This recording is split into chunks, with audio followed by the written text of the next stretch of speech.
So hello dear student, this is Om Prajapati, your maths teacher. ठीक है, so hello नमस्कार आदाब सत श्री अकाल। लेके आए बढ़िया सा डाउट आप लोगों के लिए। ठीक है स्टूडेंट्स, एनर्जेटिक वे में आए हैं आज। ओके तो डाउट क्या है? First of all 11th science का एक क्वेश्चन है, चैप्टर नंबर है हमारा 1। ठीक है, चैप्टर 1 का क्वेश्चन है रीजनिंग, बोल सकते हैं कॉम्पिटिटिव एग्जाम में भी आता है सारे सम्स। क्या लिखा गया है कि out of 100 student 15 pass in English, 12 pass in maths and 8 in science. ठीक है, 6 इन इंग्लिश एंड मैथ्स, 6 है जो दोनों में, इंग्लिश और मैथ्स दोनों में। 7 क्या है? सिर्फ मैथ्स एंड साइंस में। 4th इंग्लिश एंड साइंस में। ठीक है, yes, and 4 in all 3 subjects. So find how many passed in 4 in English and maths. ठीक है, ये तो जो अलग-अलग क्वेश्चन है उसके लिए हमें फाइंड करना है। जब ऐसे भर-भर के डेटा दे आप लोगों को, ठीक है बेटा, तो क्या करना है? बेसिकली हमें वेन डायग्राम को क्रिएट करना है। वेन डायग्राम में जब इतना बहुत सारा डेटा आ जाता है तो ABCDEFG वाली प्रोसेस को फॉलो करना है। ठीक है, तो उससे क्या हो जाता है? कॉम्प्लेक्स चीजों को हम आसानी से समझ सकते हैं। तो स्टार्ट करने से पहले सबसे पहले हम क्या करते हैं? लेट्स सपोज, है ना, लेट्स सपोज सेट, कौन सा सेट? देखो इंग्लिश के लिए मैं सेट EFG, ठीक है, ये सेट E पहले कौन सा है? हमारा इंग्लिश है, सेट E। फिर कौन सा है? मैथ्स है, तो फिर मैंने ले लेता हूँ M, कैपिटल ले रहा हूँ। ठीक है, yes, and S। Let's suppose set E, M and S for the students who passed in respectively, English के लिए मैथ्स है ना,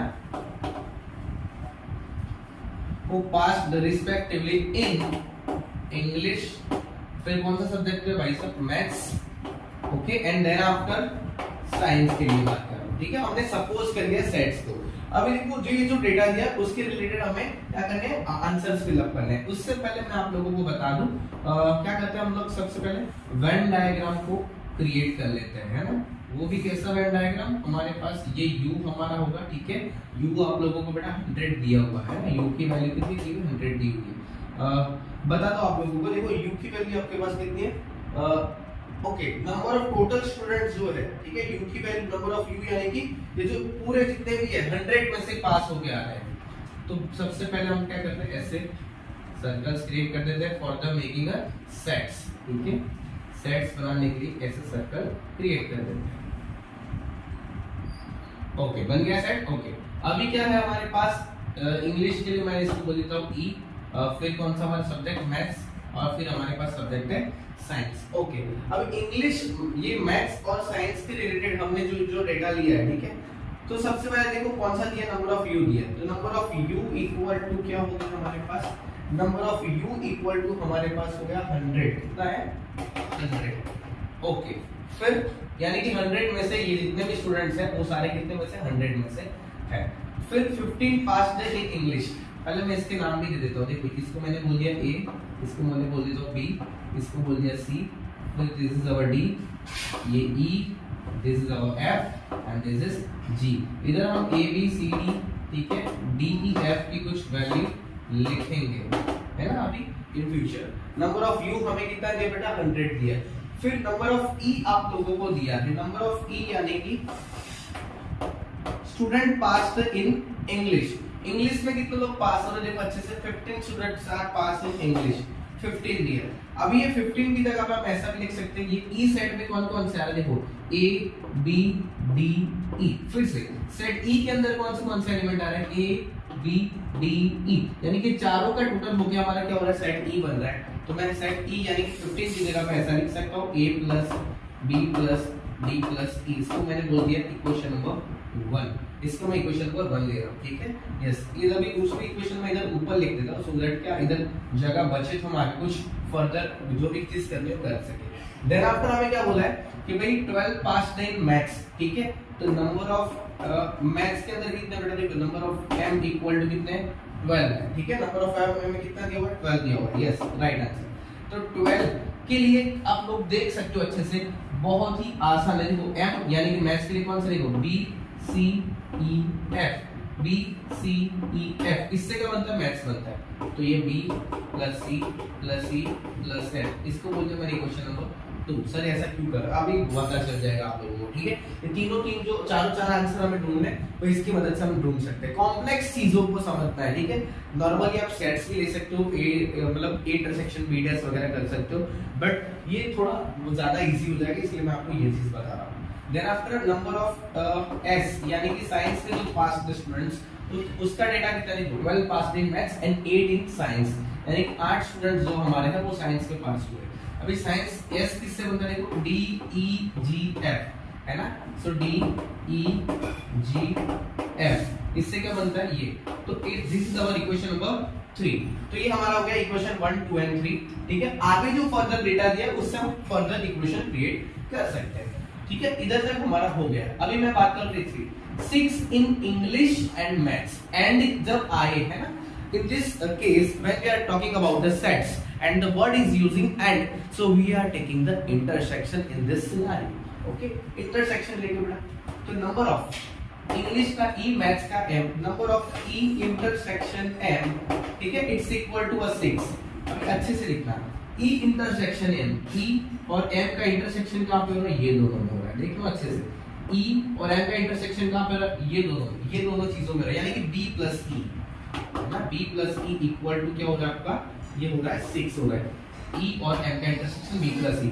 1 2 3 हो गया। इक्वेशन नंबर दे देता हूं नंबर 4, ठीक है। बहुत ही आसान तरीके से हम समझ रहे हैं। अभी मैं बात करता हूं नेक्स्ट क्या है, थोड़ा स्पीड में बोल रहा हूं लेकिन पकड़ने की कोशिश करना। ओके 6 हो गया बेटा। अभी 7 इन मैथ्स एंड साइंस, ठीक है, इंग्लिश मैथ्स हो गया, मैथ्स एंड साइंस किसमें 7 में है, maths and science, maths and science यानी कि m इंटरसेक्शन s कितने हैं, 7 है भाई, मैथ्स एंड साइंस के लिए 7। मैथ्स और साइंस ये रहा हमारा, ठीक है। इन दोनों का इंटरसेक्शन क्या है, e और f है, मैथ्स और साइंस का इंटरसेक्शन है e प्लस f, तो 7 इक्वल टू क्या हो जाएगा, e plus f। This is our equation number 5। 9 out talking about, ठीक है। अभी हम बात करते हैं, अरे भाई पता चल रहा है ना, तो ठीक है, जाग रहे हो, ओके वेरी गुड। तो देखो ये आई होप तो आपको पता चल रहा होगा, ठीक है। समझने की कोशिश करना, और साइंस के स्टूडेंट तो बेटा सो नहीं हुए होंगे, ये तो मैं आपको एक्सपेक्टेशन रख सकता हूँ। ओके मैथ्स एंड साइंस, और भाई बहुत बढ़िया तरीके से समझ रहे हैं, ऐसा मैं तो मस्ती कर रहा हूँ, सो तो नहीं रहोगे आप लोग। ओके मैथ्स एंड साइंस हो गया। अभी मैं बात करता हूँ किसकी, इंग्लिश एंड साइंस की।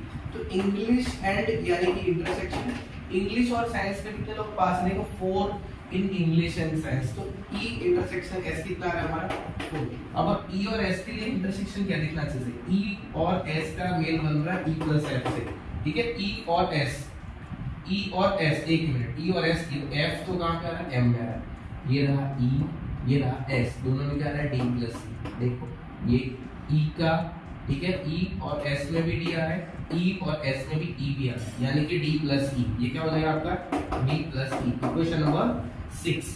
Now we are talking about the next, which is 4 in all 3, ठीक है। तीनों तीन सब्जेक्ट में पास है, एकदम स्कॉलर बच्चा है, पढ़ने वाला है, तीनों तीन में पास है, ठीक है। बेसिकली साइंस के स्टूडेंट इंग्लिश में मेहनत कम करते हैं, ठीक है, लेकिन भाई पास तो होना है ना एटलीस्ट। अगर उसमें फेल हो जाएंगे तो रिजल्ट भी क्या आएगा आपका, फेल आएगा, यानी कि तीनों तीन में पास तो होना ही होना है। तो क्या हो जाएगा, देखो तीनों तीन यानी कि क्या, English intersection maths intersection science, it's equal to, what is your answer, it's equal to a 4, that means e equal to 4। e का आंसर क्या मिला हमें, 4 मिल रहा है। समझ में आ गया आप लोगों को, ठीक है। ये 1 2 एंड 3 4 इक्वेशन बना दिए। देखो 1 इक्वेशन क्या था भाई, सिर्फ e के लिए, जो बना e a b d e से बना। फिर ये सेकंड इक्वेशन जो हमने बनाया वो m के लिए, वो था b c e f से बना, ये रहा। फिर थर्ड इक्वेशन बना हमारा s यानी कि साइंस से, जो d e g f से बना 8, ठीक है। फिर उसके बाद e intersection f, m intersection c, e intersection s, ठीक है। आप लोग बहुत ही शांति से देखोगे तो आपको ये पता चल जाएगा, ठीक है। आराम से देखना है, ऑब्जर्वेशन पावर को स्ट्रॉन्ग करना है ना।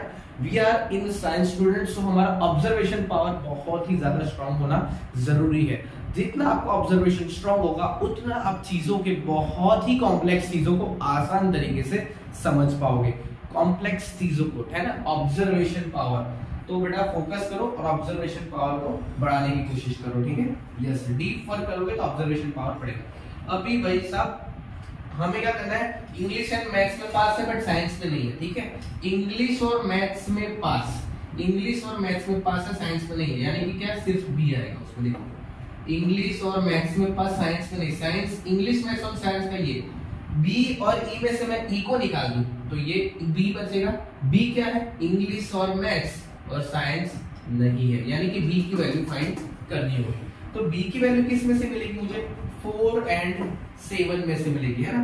फ्रॉम इक्वेशन नंबर 4 and 7 आपको क्या पता चला बेटा? देखो 4 and 7 में से b plus E equal to क्या है?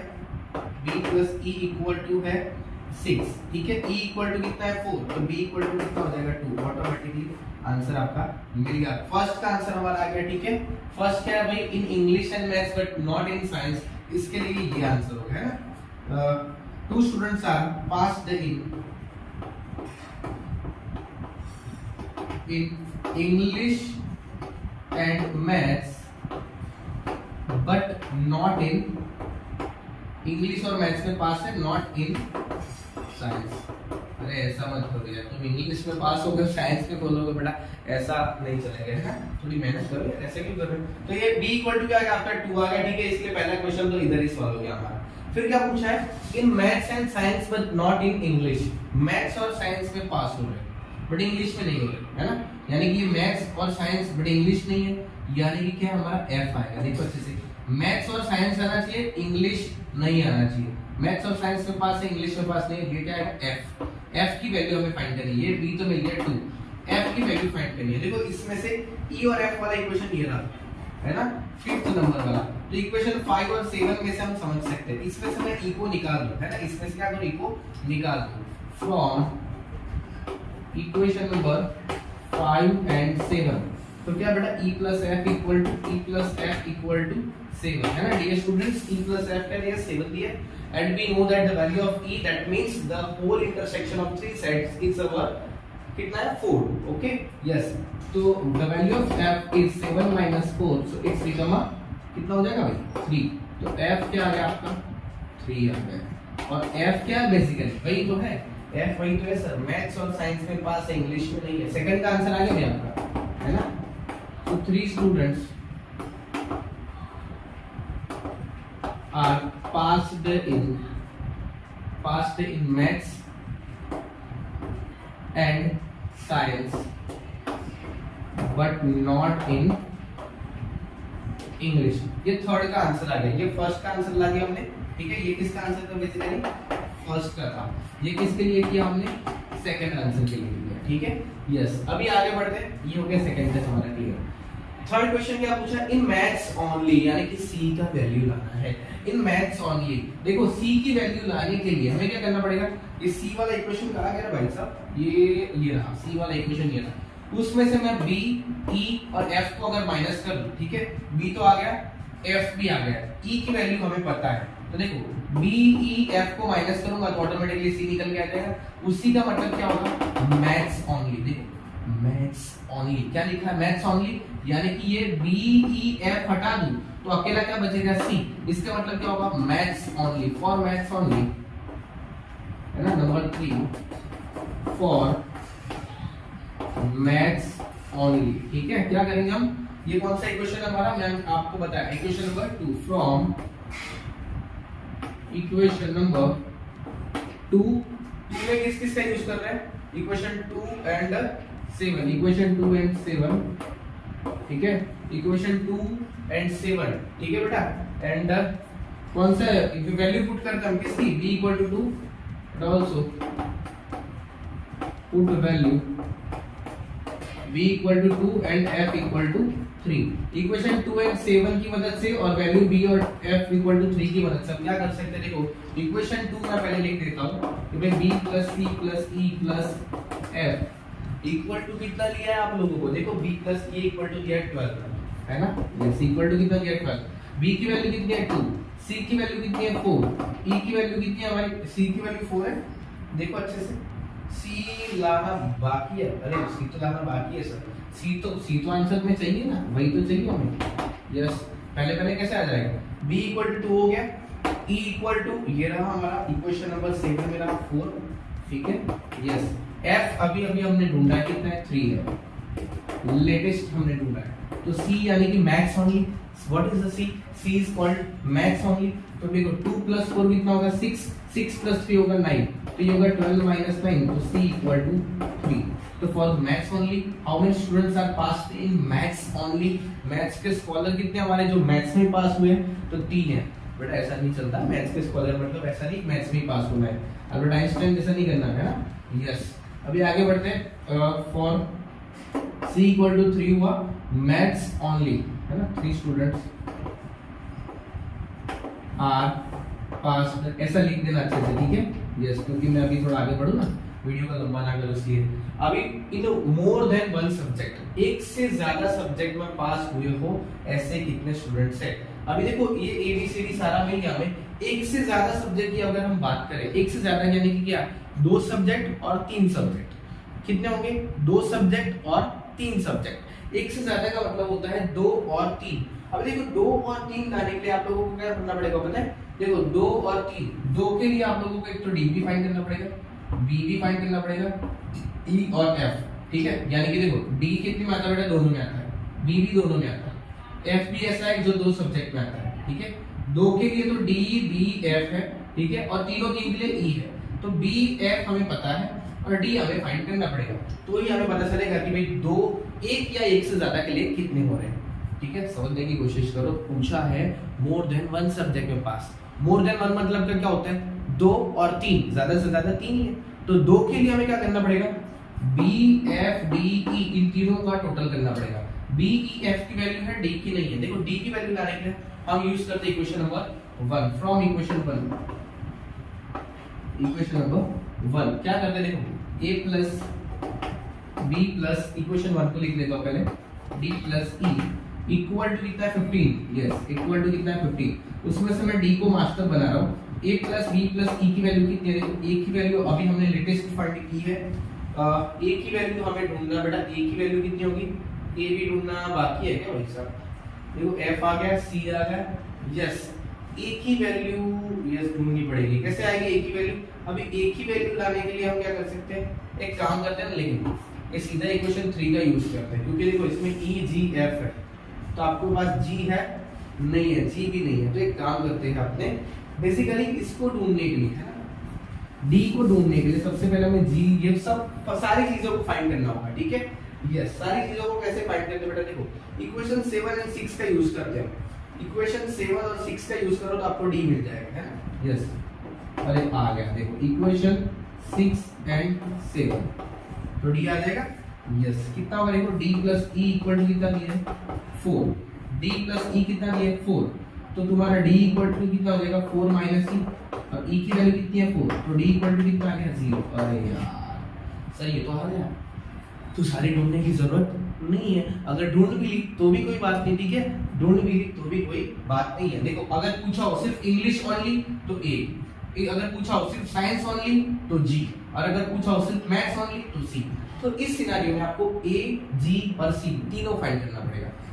सिर्फ इंग्लिश ओनली, सिर्फ मैथ्स ओनली और सिर्फ साइंस ओनली, ऐसा पूछा हो तो A, G, C फाइंड करना होगा।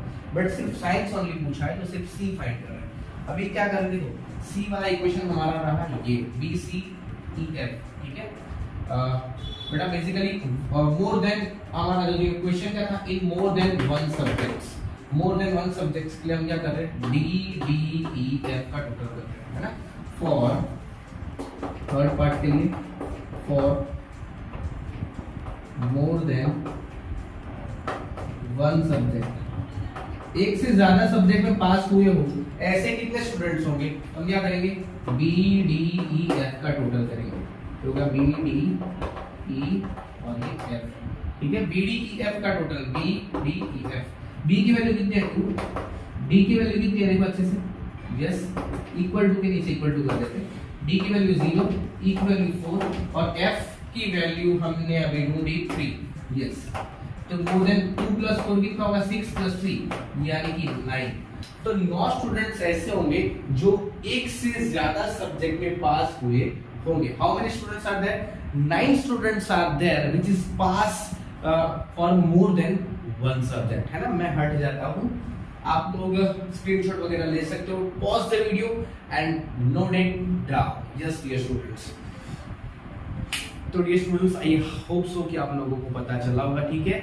ज्यादा बार इसको 1 2 बार 3 बार प्रैक्टिस करना, और ऐसे ही सम की बार बार प्रैक्टिस करोगे तो इसमें आप अच्छे से मास्टर हो जाओगे। Maths is all about the your practice, yes. और आप लोगों को डियर स्टूडेंट्स बता सकता हूं मैं कि आपको आपका ऑब्जर्वेशन पावर कैसे स्ट्रॉन्ग करना। देखो, पूरे दिन में हम लोग क्या करते हैं कि पूरे दिन में आप किसकी प्रैक्टिस करते हैं? डी फोकस करने की प्रैक्टिस करते हैं। तो हमारा लेवल किसका बढ़ेगा? डी फोकस का बढ़ेगा।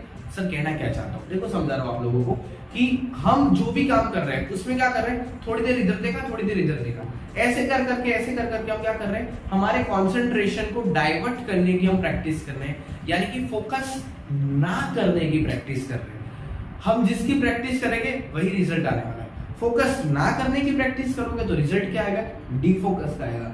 और मान लो प्रैक्टिस ऐसी करो फोकस करने की, चाहे मान लो थोड़ी देर के लिए करो, है ना, प्रैक्टिस करो थोड़ी देर के लिए फोकस करने की प्रैक्टिस करो। वे मैं 1 घंटा 2 1 घंटा में बैठने वाला, उसमें मैं कुछ भी नहीं चलाऊंगा, एकदम डिसिप्लिन से। तो वो क्या होता है, आपका फोकस लेवल उससे इंक्रीज होता है। ऐसा आप 1 2 3 महीना अगर करते हो, ठीक है, 90 डेज का रूल होता है, ऐसे 3 महीना फोकस से जो भी काम करो एकदम फोकस से करते हो तो धीरे धीरे आपका फोकस लेवल स्ट्रांग होगा, ऑब्जर्वेशन पावर भी आपका स्ट्रांग होता जाएगा, है ना।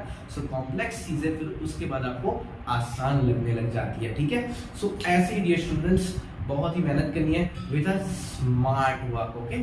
सो चलो फिर मिलते हैं नेक्स्ट वीडियो में, तब तक के लिए जय हिंद जय Bharat, thank you so much.